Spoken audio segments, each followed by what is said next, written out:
Boa noite. Boa noite para vocês que estão chegando aí para essa nossa conversa perfumada. Sejam bem-vindas, sejam bem-vindos. Você que está me assistindo depois, seja bem-vinda, seja bem-vindo para mais uma das conversas perfumadas aqui no canal da FSA Perfumes Naturais, tá? Então, quem for chegando aí, já sinta-se mais do que bem-vindo. Boa noite, Tiago. Aqui na nossa conversa. As conversas perfumadas são uma série de aulas que a gente tem aqui no canal da FSA, que tem como objetivo principal trazer temas relevantes para o universo de quem quer criar perfumes de forma independente. Então esse é o grande objetivo que a gente tem aqui com as conversas perfumadas. Na verdade, com todas as séries de vídeos que a gente tem aqui, eu comecei uma... tem aquela dos perfumes, dos grandes perfumes e outras. E normalmente, para que as pessoas conheçam mais o trabalho, é muito importante eu fazer uma apresentação, porque às vezes você não me conhece ainda.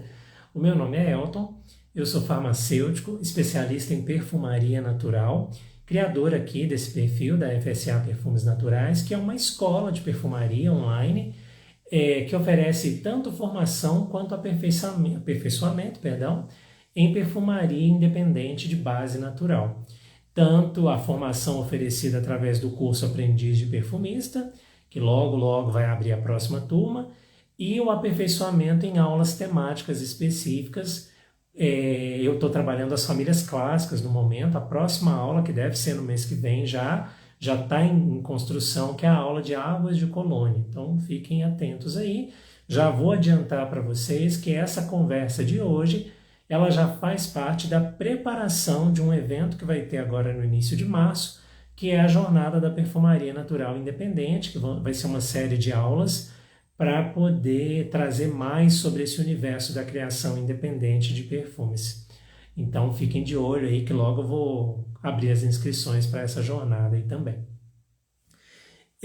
O tema de hoje eu chamei de Pilares da Perfumaria Natural Independente. Eu já tinha feito um post sobre esses 3 pilares, que são 3, só que hoje eu quero aprofundar um pouco mais no tema, porque eu achei que isso era muito relevante, especialmente como preparação para a jornada da perfumaria natural independente que está chegando aí. Tá bom? Bom, então eu separei, eu vou ler para vocês aqui os tópicos que eu vou tratar hoje nessa nossa conversa. Primeiro eu vou definir o que é a perfumaria natural independente e esclarecer uma confusão que costuma acontecer quando a gente usa esse termo. Depois eu quero explicar os tipos de matéria-prima que a gente usa nesse tipo de perfumaria e erros comuns que costumam acontecer com quem se envereda por esse caminho de criação. Depois eu vou falar das vantagens desses pilares que eu estou mencionando aqui no título e vou explicar mais em detalhes cada um desses pilares com algumas derivações, para a gente entender com mais profundidade. Depois eu quero trazer para você, para finalizar, 2 pontos fundamentais, que é como melhorar a sua perfumaria e 3 objeções que normalmente surgem quando a gente se envereda pelo caminho da perfumaria natural independente. Então, em linhas gerais, é isso que eu vou tratar aqui nesse encontro de agora. Se você já sentiu a emoção que é criar um perfume, você vai entender exatamente o que eu quero dizer. Se você ainda não teve essa emoção, eu tenho certeza que logo você vai poder ter essa oportunidade também e viver o quão bonito é a emoção de criar o próprio perfume usando matérias-primas naturais, não apenas, eu vou comentar, de uma forma independente. Então, a primeira coisa importante para falar de pilares da perfumaria natural independente, a gente precisa entender o que é a perfumaria natural independente. O conceito é muito simples, não tem nada de mirabolante nele. A própria expressão já acaba se explicando. A perfumaria natural independente, vamos falar primeiro do termo natural. Perfumaria natural é uma perfumaria, uma criação de perfumes que vai ser feita usando, então, matérias-primas de origem natural. Eu vou falar um pouquinho mais daqui a pouco sobre os tipos. Essa perfumaria natural, a palavra natural vem exatamente disso, de ser uma criação de perfumes que usa matéria-prima natural, normalmente nas duas partes principais do perfume, que são a fragrância e o veículo. O termo independente, é importante a gente esclarecer, ele quer dizer de um tipo de perfumaria que não está ligada à grande indústria do perfume. São normalmente perfumes produzidos em lotes menores, perfumes feitos à mão em muitos casos, não necessariamente só assim. Eu vou explicar a confusão que isso às vezes causa, mas quando eu digo então perfumaria natural independente, eu estou falando da criação de perfumes usando matérias-primas naturais de um modo que não está diretamente ligado à grande indústria da perfumaria, sendo caracterizada normalmente por perfumes autorais, perfumes criados à mão, normalmente com lotes menores. Essa é uma ideia geral que já vai trazer mais clareza para você que está me vendo, para entender toda vez que eu uso essa expressão.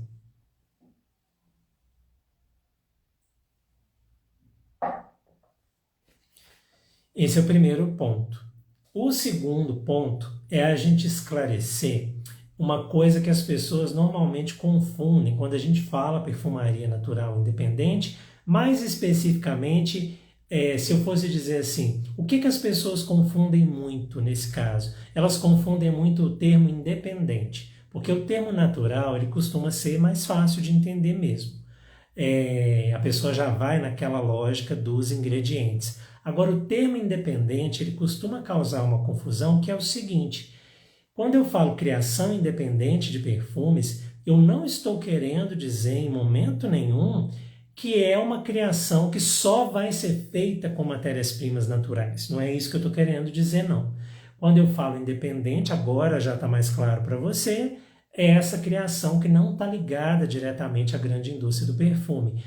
Use eu só matérias-primas naturais ou também use químicos aromáticos, ou então eu uso só químicos aromáticos. A questão aqui, ela não depende do tipo de matéria-prima. O termo independente é o que costuma trazer mais confusão. Quando a gente fala perfumaria natural independente, normalmente a gente está, obviamente, se referindo ao uso total ou majoritário de matérias-primas naturais, mas o termo independente não necessariamente quer dizer que eu só vou trabalhar com natural. Espero que tenha ficado claro.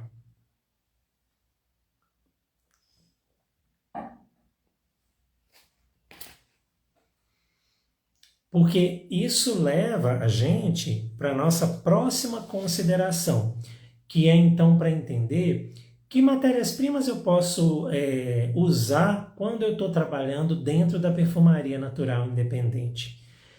São 5 tipos principais de matérias-primas que a gente tem. Tem uma sexta que, na verdade, é uma derivação, é uma combinação de grupos, mas os principais tipos são os óleos essenciais, que é a categoria mais ampla, que tem uma interface muito importante com a aromaterapia, inclusive. O segundo grupo são os extratos naturais, sendo que dentro desse grupo a gente tem os absolutos, as tinturas para perfumes, tinturas alcoólicas, e a gente tem também os extratos CO2. É o segundo grupo que tem 3 subgrupos.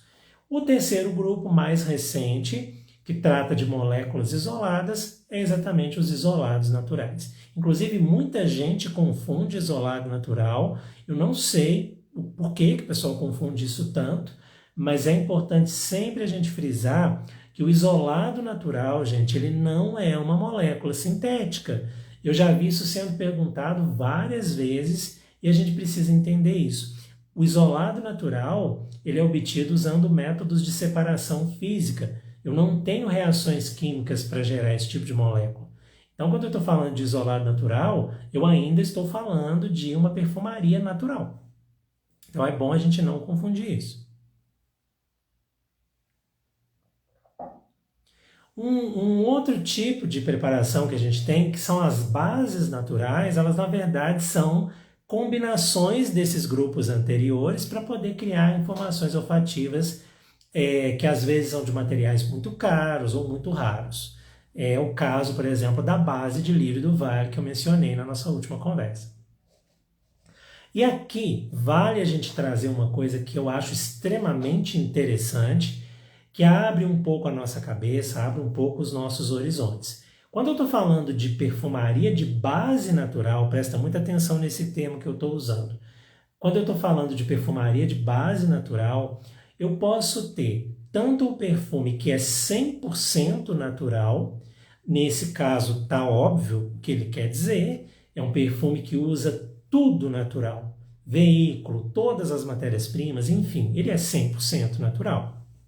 Mas eu também posso ter o perfume que ele é de base natural, embora ele não seja 100% natural. Eu espero que isso fique claro, e é importante ficar claro porque essa é uma abordagem que eu tenho visto ser trazida por marcas de perfumaria de uma maneira muito interessante. A gente vai ter aí perfumes que, mesmo não sendo 100% natural, eles têm normalmente de 90% a 95% de matérias-primas naturais, e essa porcentagem restante, ela costuma trazer a adição estratégica de químicos aromáticos, por exemplo, para melhorar a fixação ou trabalhar com notas que, no contexto do natural, elas até podem envolver questões éticas e de sustentabilidade. Achei interessante a gente trazer isso também aqui para esse nosso bate-papo, porque essa coisa do 100% natural é uma possibilidade, que é o que normalmente as pessoas entendem quando eu falo natural, mas essa ideia da base natural majoritária, ela também é extremamente interessante e rica de possibilidades. Vocês já tinham notado isso? Vocês já viram alguma marca que tem essa abordagem que eu estou falando? Quando a gente fizer a jornada da perfumaria natural independente, eu vou inclusive trazer uma marca que faz isso de uma forma muito bonita. Mas eu espero que tenha ficado claro aqui para vocês, nessa nossa conversa, o que eu quis dizer com isso.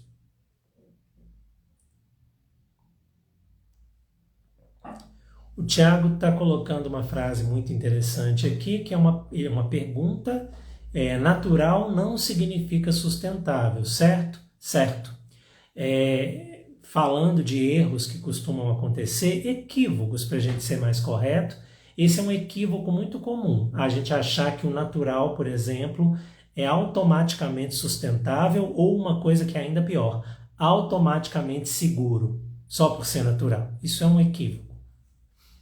Essa dicotomia, o natural é bom e o sintético é ruim, isso é uma coisa que a gente precisa derrubar. Entendeu, Tiago? Não exatamente. Se a gente for parar para pensar em espécies que quase foram extintas por causa da exploração para a obtenção de material aromático, essa informação já responde a sua frase, né? Sua pergunta. Esses são os primeiros pontos. Agora eu quero falar o seguinte: existem 3 erros que eu quero destacar, que são erros muito comuns nas pessoas que se encantam por essa ideia da criação independente de base natural e querem ir por esse caminho. Elas costumam cometer alguns erros, alguns enganos, e eu vou trazer 3 que eu achei que são muito relevantes e que fazem de fato a diferença. O primeiro deles é o seguinte: que ele é muito aquela coisa da crença limitante, a pessoa achar que ela não é capaz de criar um perfume, ela não tem criatividade, ela não vai ter ali como criar isso, ela não tem capacidade de criar. Isso aí é um engano absurdo e total. Engraçado que na minha experiência como professor tem uma coisa que acontece sempre, chega a ser engraçado, é divertido. Normalmente aquelas pessoas que mais chegam para mim falando assim: eu não tenho capacidade, eu não tenho criatividade, são normalmente as pessoas que criam perfumes assim de uma genialidade, criam histórias de uma genialidade, sabe?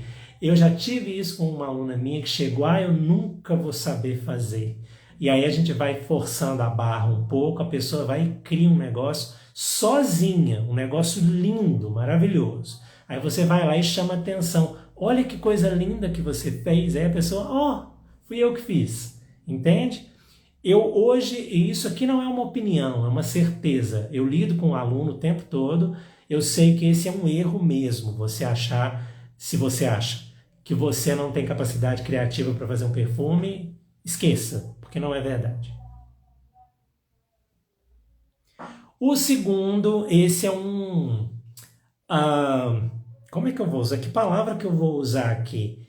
Esse é uma reflexão, conscientização e provocação, tá? O segundo erro muito comum de quem se envereda por esse caminho é não se dedicar ao estudo que a perfumaria exige.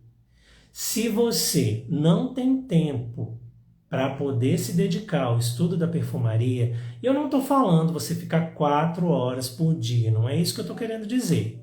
Mas se você não tem disposição para separar um tempinho para estudar perfumaria com dedicação, entenda com muito carinho o que eu vou falar agora. Você precisa reavaliar se esse caminho é para você mesmo. Gente, não tem jeito. Perfumaria tem que dedicar. Então esse erro é um erro gravíssimo que às vezes a gente pode cometer ao se enveredar por esse caminho.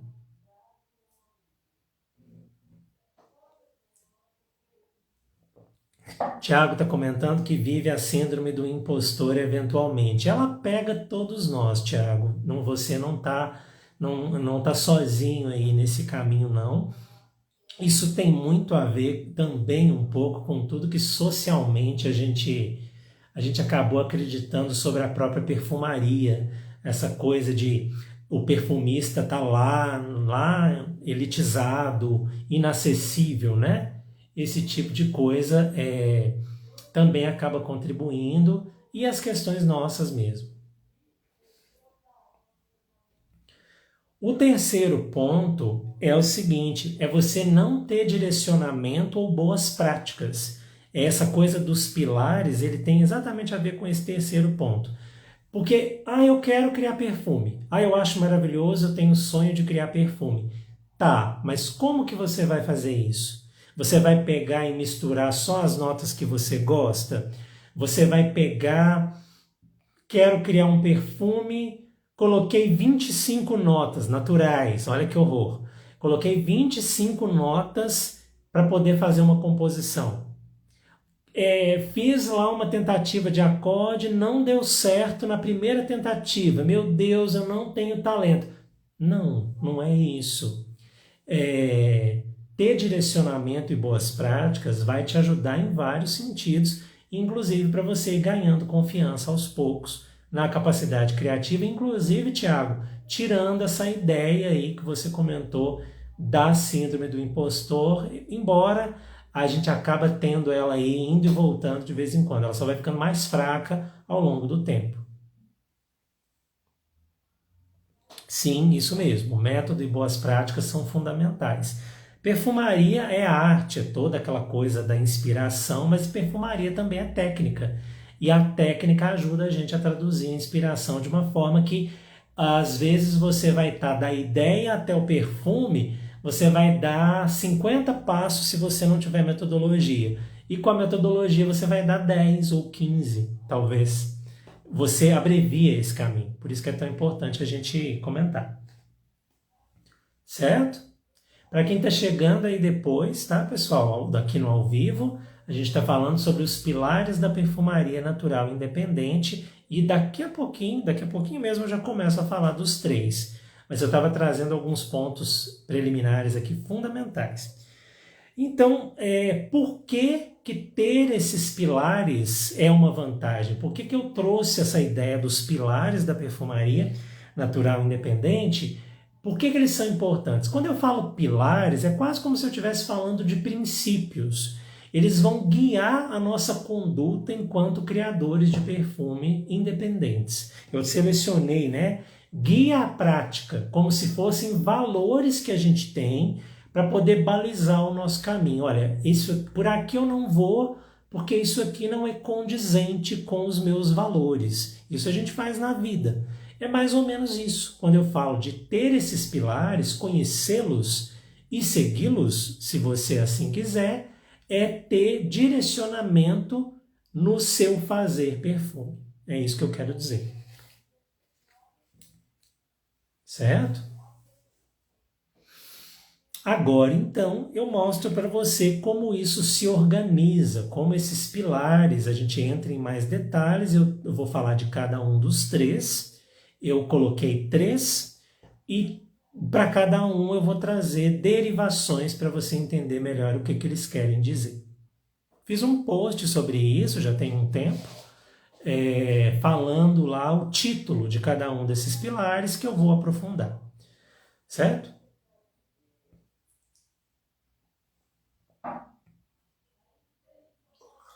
Então, o primeiro pilar, que talvez possa trazer um pouco de confusão, a frase é muito simples. O primeiro pilar da perfumaria natural independente que eu estou propondo para a gente adotar é o uso consciente de matérias-primas.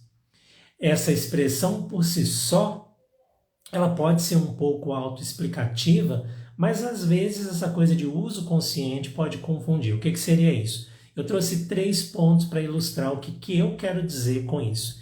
O primeiro dele é a questão, até foi comentado aqui agora há pouco, é a atenção a questões éticas e ambientais. Você, por exemplo, entender que às vezes uma nota que eventualmente você está usando ali em grande quantidade ou está sendo usada em grande quantidade, ela vem de uma planta que está quase extinta, está muito ameaçada de extinção, está lá naquela lista vermelha de espécies ameaçadas. Isso é ter atenção a questões éticas e ambientais.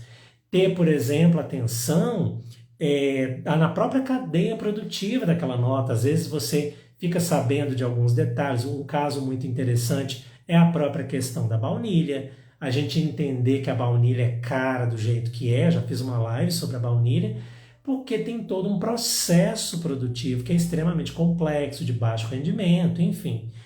Ter atenção a questões éticas e ambientais é fazer o uso consciente de matéria-prima. Ficou mais claro?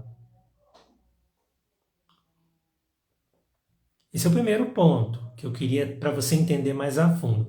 O segundo ponto que eu trago nessa coisa de uso consciente é um conceito que eu gosto muito. Quem é aluno meu já está cansado de ouvir eu falar disso. É o conceito da paleta inteligente. Paleta inteligente é um conceito que eu adaptei da consultoria de imagem, que vem lá daquela coisa do guarda-roupa inteligente. A paleta inteligente, ela é uma paleta onde você usa de fato as suas notas, que a gente tem poucas ou quase nenhuma nota que fica só de enfeite. Porque muitas vezes, eu não sei se já aconteceu com você, comigo já aconteceu. E com alunos e alunas minhas também eu sei que já aconteceu. Às vezes a gente vai fazer uma análise honesta da paleta nossa, a gente vê que tem às vezes 10, 20, 30, 40 notas que a gente não usou em criação, às vezes há mais de um ano. Isso é uma questão importante porque às vezes a gente está pegando dinheiro nosso e alocando de uma maneira pouco assertiva e às vezes a gente também lida com essa questão da própria questão ambiental. Mas não é o foco aqui desse segundo ponto. Esse segundo ponto tem a ver também com a questão de recursos. A paleta inteligente, ela faz parte desse pilar, ela faz parte aí das derivações da questão do uso consciente de matérias-primas, e eu espero que isso tenha ficado claro para você. Isso é uma coisa que eu estou sempre fazendo. Essa paleta que você vê aqui atrás, ela passou algumas semanas por uma reestruturação muito grande, e agora eu já estou me organizando para dar uma outra olhada nela, porque a gente vai mudando também ao longo do tempo, e essa paleta inteligente, vale lembrar que ela não é uma coisa fixa, ela tem a sua personalidade. Então, se você, igual a minha amiga Cristina, adora hortelã, a sua paleta inteligente vai ter lá 4, 5 hortelãs, está tudo bem. É um conceito que ele é flutuante e ele se adapta. O próximo ponto, o terceiro ponto, na verdade, ligado ao uso consciente de matérias-primas, é a questão, ela é um pouco diferente, pode parecer um pouco estranho eu ter colocado ela aqui, mas eu acho que você vai entender. É a valorização de fornecedores locais. Eu vou pegar o caso aqui do nosso país mesmo. Aqui no Brasil, principalmente nesses últimos anos, a gente consegue ver de uma forma muito mais presente um grande número de fornecedores locais inclusive fornecendo óleos essenciais que até então a gente não sabia que era produzido aqui no Brasil. A gente tem, inclusive, fornecedores com materiais de muita qualidade, fornecendo, por exemplo, óleos essenciais de plantas nativas que têm cheiros lindos, inéditos, materiais aromáticos sendo fornecidos. Quando a gente valoriza os fornecedores locais, a gente está também fazendo uma coisa que a gente acaba admirando muito no exterior, mas que a gente tem que pegar um exemplo para fazer, que é a gente valorizar o próprio país. Por isso que eu achei que o uso consciente de matéria-prima tem muito a ver com isso também. Tiago está comentando aqui, importantíssimo esse pilar, de fato. Amanda está falando, eu crio gráficos para visualizar com mais facilidade tanto volatilidade quanto direção olfativa e me baseio nisso para comprar e trocar notas. Tá aí, ó, um excelente exemplo de como deixar a paleta mais inteligente. Obrigado por falar aí, Amanda.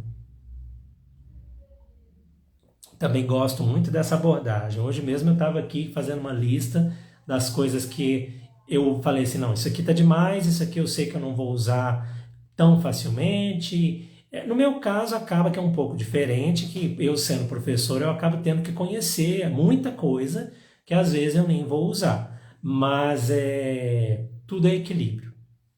Esse é o primeiro pilar, com as suas derivações. O segundo pilar, ele é o seguinte, aplicação e valorização das técnicas da perfumaria. Esse é o segundo pilar. E o que eu quero dizer com isso? Eu vou trazer novamente algumas derivações. A primeira dessas derivações, só para você entender de maneira genérica, é eu realmente estudar perfumaria e aplicar o que é feito na perfumaria. Tive um caso de uma aluna minha que foi muito interessante. Ela escreveu o briefing do perfume dela e começou a fazer e ela não estava satisfeita. Quando eu fui olhar com ela mais cautelosamente ali o processo, eu vi que ela estava escolhendo as notas de acordo com as diretrizes da aromaterapia. E são universos diferentes. Então, quando eu falo aplicação e valorização das técnicas da perfumaria, é eu realmente aplicar e valorizar o que é do domínio da perfumaria. É claro que a gente vai ter interface, a gente tem uma área podendo ajudar a outra, eu não estou querendo dizer isso. Mas eu estou querendo dizer a gente aproveitar toda a potência das técnicas da perfumaria, porque elas são para isso. Elas são feitas para otimizar a criação de perfume. Então, por que eu não vou usar? O primeiro desses aspectos é o uso da balança analítica. Eu até vou sugerir daqui a pouco a questão da balança, mas em perfumaria, para a gente trazer mais reprodutibilidade e padronização, principalmente no natural, o uso da balança é muito importante. Isso é valorizar, é aplicar a técnica da perfumaria. Esse é o primeiro ponto. O segundo ponto é ter um método de criação eficiente. Não é você sair misturando as notas de qualquer jeito. E antes que você venha me dizer, porque eu já tive aluna minha que me falou isso, mas método de gota, de quantidade de gota é chato e tudo. Olha, eu gosto de criar o que me vem na cabeça, mas até você criar pelo que te vem na cabeça, tem um método, porque você vai sentar, você vai buscar inspiração dentro de você, vai selecionar essa e essa nota. Percebe que até isso tem um método? Mas aqui eu estou falando de método de criação, porque a gente tem método de criação na perfumaria. O próprio método intuitivo, que é um que é usado, o Jean Carles é outro muito conhecido, eu estou falando do intuitivo porque ele tem muito esse aspecto do intuitivo no sentido de escolher as notas e as quantidades as proporções que a gente vai usar de cada uma delas. Até o que a gente chama de método intuitivo tem método. Então, um método de criação eficiente, ele vai reduzir aquele passo todo que às vezes você precisa dar, porque tentativa e erro vai ter. Isso aí é inevitável. Você achar que vai fazer de cara, esquece. Às vezes acontece, mas isso aí é mais exceção do que regra. A gente precisa então de um método de criação eficiente para você poder fazer isso melhor. E existem métodos e métodos e métodos. A gente tem livro que mostra um método de criação de um jeito, um outro livro mostra de outro, enfim. O que é interessante é a gente pensar que valorizar os métodos é valorizar a arte da perfumaria. E se você está querendo fazer isso de uma forma independente, com qualidade, é interessante que você preste atenção nisso. O terceiro ponto dessa aplicação / valorização, ele tem relação com aquele erro que eu falei mais anteriormente. O terceiro ponto, ele é entender que sem dedicação não se faz perfumaria. Eu vou repetir. Terceira derivação desse pilar de aplicação e valorização das técnicas, ele é entender que sem dedicação não tem como, não dá. O Jean Carles, o grande mestre Jean Carles, ele tem uma frase que eu adoro citar, que é assim: sem entusiasmo não pode haver perfumista. Vou parafrasear o Jean Carles e dizer que sem dedicação não pode haver perfumista.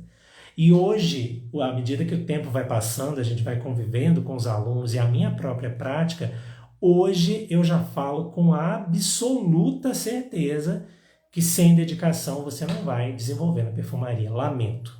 Queria poder dizer, não, você faz aqui rapidinho, 1 mês você está pronto para sair criando. Não, não é isso. Sem dedicação não pode haver perfumista.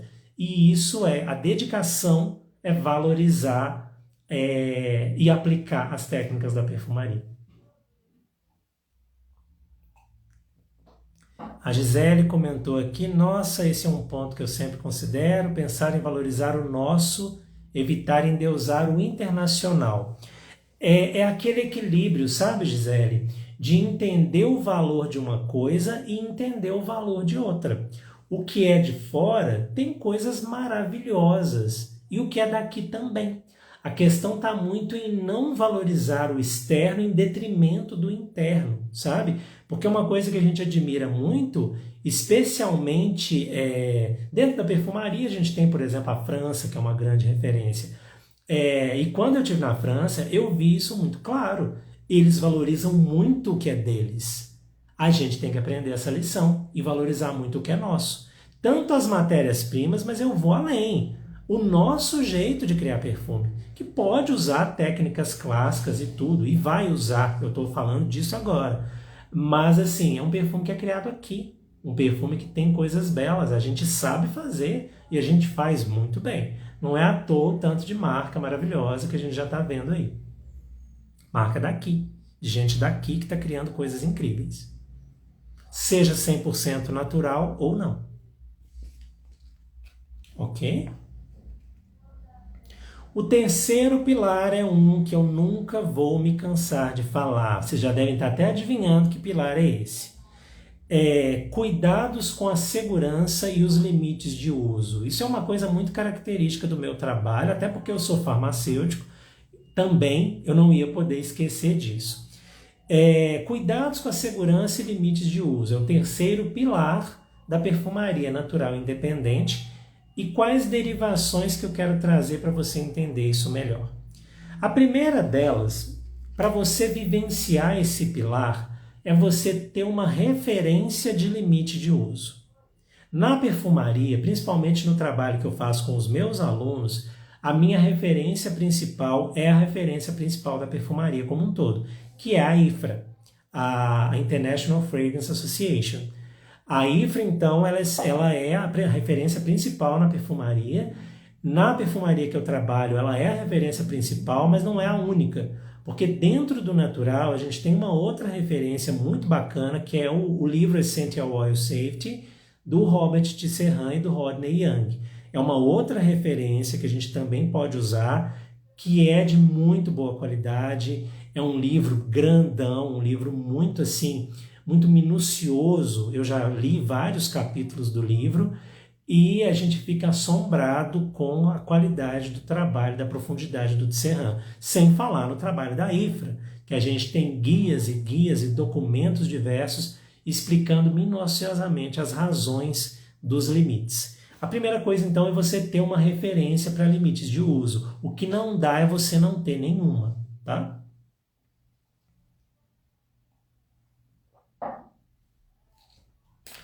Primeiro ponto. O segundo ponto, eu vou aproveitar até uma coisa que eu falei agora há pouco. Dentro dessa ideia de trabalhar com segurança e limite de uso, a segunda derivação que eu quero que você coloque na sua cabeça, e por favor, não esqueça mais, é você entender que o natural não significa isento de risco. É uma coisa que as pessoas confundem demais.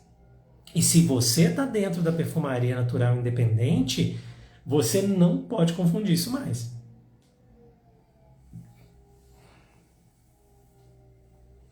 Deixa eu ver só o que o Thiago falou aqui. A referência da perfumaria nas referências EcoCert e Natrue, ou eles são só para cosméticos? Eu acho que eu entendi o que você perguntou. Ô Tiago, essas referências EcoCert e Natrue, que são na verdade certificações, elas estão ligadas à certificação de natural, elas não são certificações de segurança. Elas dizem se o seu cosmético, seja ele um perfume ou não, ele é natural dentro dos critérios daquela certificadora. A EcoCert tem os seus critérios e a Natrue tem os dela. Cada um ali tem as suas peculiaridades para dizer que aquele cosmético e perfume é natural, certificado de natural. Mas eles não trabalham com a ideia do limite de segurança, não. Não é esse o foco deles, não, entende? Eles são referências de natural e não de segurança, tá? Continuando, esse segundo ponto eu preciso falar dele muito. Você que está na perfumaria independente de base natural precisa entender que achar que por ser natural é isento de risco é até perigoso. Não é. A gente vai ter notas como o musgo de carvalho e a canela, cujo uso traz muito risco de queimadura, de alergia. Os cítricos trazem risco de queimadura. O natural não é isento de risco sempre e o sintético não é garantia de risco sempre. A gente precisa entender essas duas coisas. Isso tem a ver. Tiago entendeu aqui o que eu falei, a Gisele está comentando que hoje existe uma banalização dos óleos essenciais, uma venda sem critério, de fato. E a gente precisa entender que não é assim. Eu não posso fazer o uso de qualquer maneira de uma substância dessa natureza, é até uma inconsequência fazer isso. Pessoas vendendo a ideia de usar óleo essencial direto na pele, o que é uma coisa muito perigosa, tá? A gente precisa destacar isso. Tiago, não tem nada que desculpar, não. Na verdade, você me ajudou a esclarecer esse ponto que poderia ser a dúvida de muita pessoa que está me vendo aqui. Eu ainda vou fazer uma conversa sobre certificações de natural. Porque são vários documentos que eu preciso ler para entender mais a fundo. Eu já li alguns, mas eu quero reler e ler outros para poder trazer informação de qualidade. Tá joia?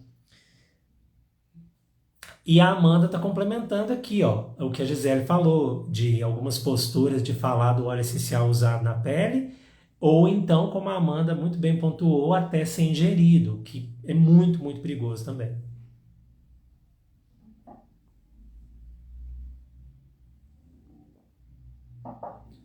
A terceira derivação desse pilar, que é segurança de uso e limites de uso, ela é uma coisa que ela é óbvia, mas às vezes a gente esquece dela.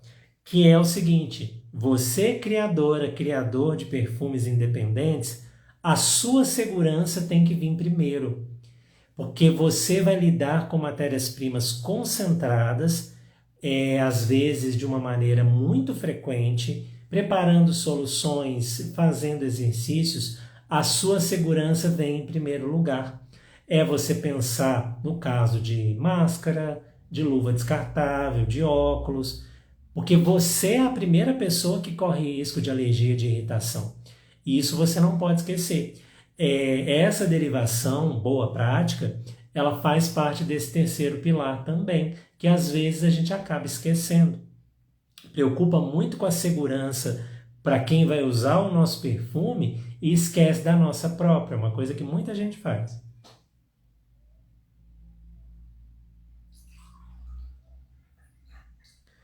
Muito bem colocado, Amanda. Um show de horrores. É muita coisa que a gente acaba vendo aí que assusta, para dizer o mínimo.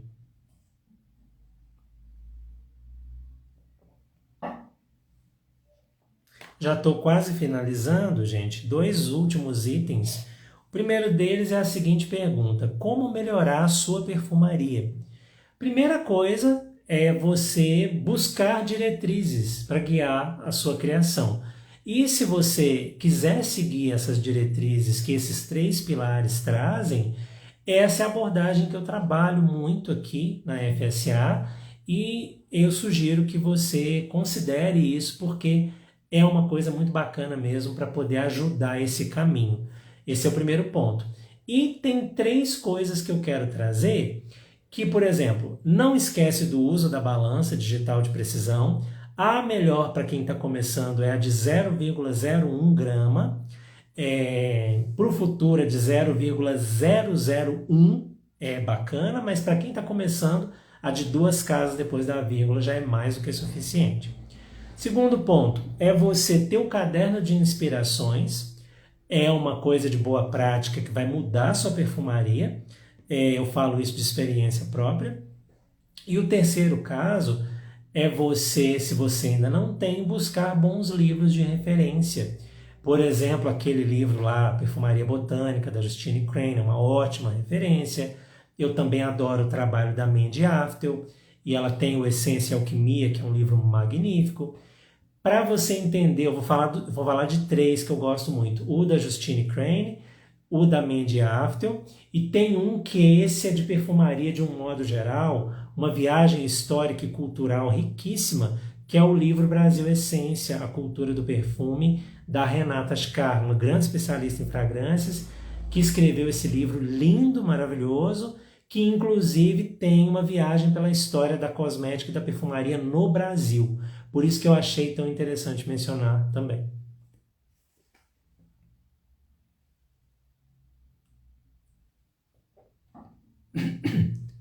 Tá bom? E para finalizar mesmo agora, 3 objeções que podem surgir. Gasguei, gente.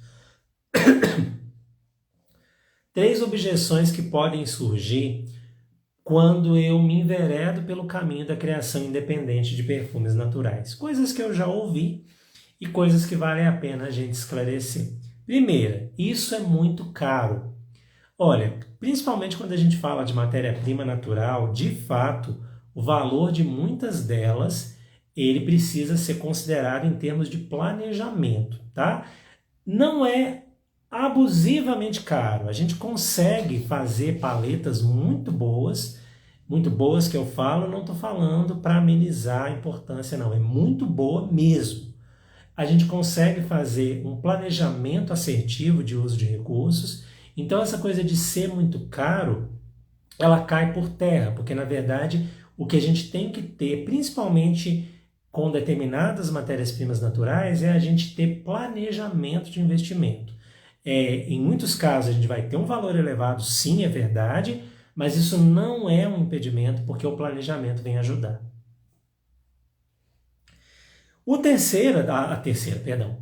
A segunda grande objeção, essa eu ouço demais, eu já até falei aqui, isso é muito difícil. E aqui eu não vou desmentir isso, não. Não é uma questão de ser difícil, é uma questão de ser complexo. A perfumaria ela não é tão fácil quanto parece. Isso é verdade. Nem é tão simples quanto parece. Ela é complexa, mas ela não é inacessível. Se você buscar informações de qualidade, se você se dedicar, a perfumaria vai desabrochando para você. Ela vai se apresentando para você e te dando cada vez mais confiança de seguir. Então, cai por terra também. A perfumaria, ela precisa de dedicação e persistência. Aí você vai vencendo os desafios do processo. O terceiro ponto é o seguinte, terceira objeção, esse eu morro de rir. Isso é muito demorado. Essa aí é para as pessoas que são ansiosas e acham que dá para fazer um perfume em 2 horas. Ou então, um caso engraçadíssimo de uma aluna minha, que ela estava fazendo um acorde, ela errou na primeira tentativa e estava me perguntando se isso era muito sério, se isso era muito grave, o que isso dizia dela enquanto criadora. Nada a ver. O processo ele leva tempo. Eu já falei isso antes, tem uma escola de perfumaria em Grace, que uma vez eu estava vendo o vídeo, os alunos ficavam um ano, o primeiro ano, só cheirando as matérias-primas, só conhecendo as matérias-primas. Só para você ter uma ideia. Aí quando você estiver achando que 3 a 6 meses para fazer um perfume é muito tempo, lembra também que na indústria um perfume leva de 2 a 3 anos para sair da ideia até as prateleiras. Perfumaria precisa de tempo. É outra coisa. Mas é o seguinte, esse tempo que a gente leva no processo, ele precisa, a gente tem que esperar tempos de maturação, tempos de estudo, tempos de amadurecimento, mas você que está me vendo, que já criou perfume, vai saber o que eu estou querendo dizer. Se você ainda não criou, confie no que eu estou falando, porque eu tenho experiência para falar isso. Esse tempo que o perfume pode levar compensa, na hora que o perfume é criado, o acorde, o perfume, compensa cada minuto investido do tempo. Então, não é uma questão de ser demorado, ele tem um tempo característico que, se você quiser se dedicar, você precisa respeitar. É isso, pessoal, que eu queria trazer sobre os pilares da perfumaria natural independente. Eu espero que tenha ficado claro. Vocês têm alguma dúvida que vocês queiram colocar sobre esse tema? Porque aí eu já estou me direcionando para finalizar esse nosso encontro. Amanda, obrigado, tá? Obrigado pela presença.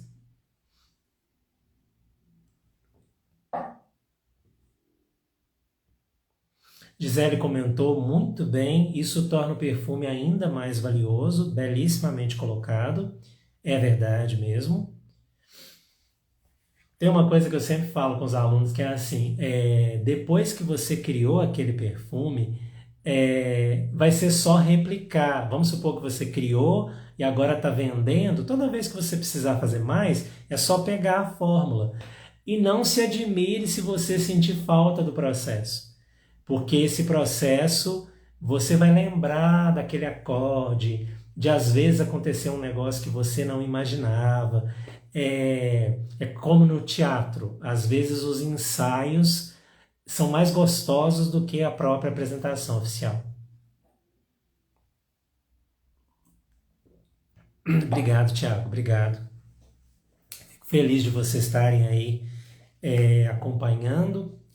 E também criando, fortalecendo todo mundo, fortalecendo aí o movimento da perfumaria independente, porque a gente tem coisa muito boa para ser feita e a gente tem muito potencial para fazer coisa muito boa. É isso então, gente. Eu agradeço vocês que estiveram aqui comigo e agradeço vocês que assistiram também depois. Se você tiver aí algum comentário, alguma coisa que você quiser fazer sobre esse tema, o canal aqui da FSA você tem liberdade para poder me enviar mensagem. E semana que vem a gente vem com uma outra conversa perfumada. Vocês me desculpem, semana passada eu faltei, foi porque eu tive um imprevisto aqui pessoal e aí acabou que não deu para a gente fazer essa conversa. Eu acho que seria semana passada, eu tenho que olhar, mas de qualquer forma a gente está aqui agora.